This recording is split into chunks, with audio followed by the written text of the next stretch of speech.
الزامات لگانا عادل راجہ کو مہنگا پڑ گیا۔ خفیہ ایجنسی کے حاضر سروس آفیسر نے میجر ریٹائرڈ عادل راجہ کے خلاف برطانیہ میں ہتک عزت کا مقدمہ کر دیا۔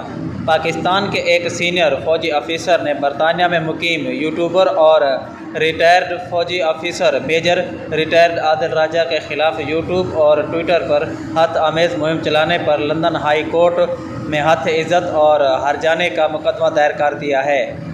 ان میں پاکستان تحریک انصاف کے خلاف انتخابی دھاندلی میں ملوث ہونے، جنرل ریٹائر قمر جاوید باجوہ کے لیے ہاؤس ٹریننگ کرنے اور پاکستان پیپلز پارٹی کے شریک چیئرمین آصف علی زرداری سے پنجاب کے ضمنی انتخابات میں جوڑ توڑ کے لیے خفیہ ملاقاتیں کرنے کے الزامات لگائے گئے ہیں۔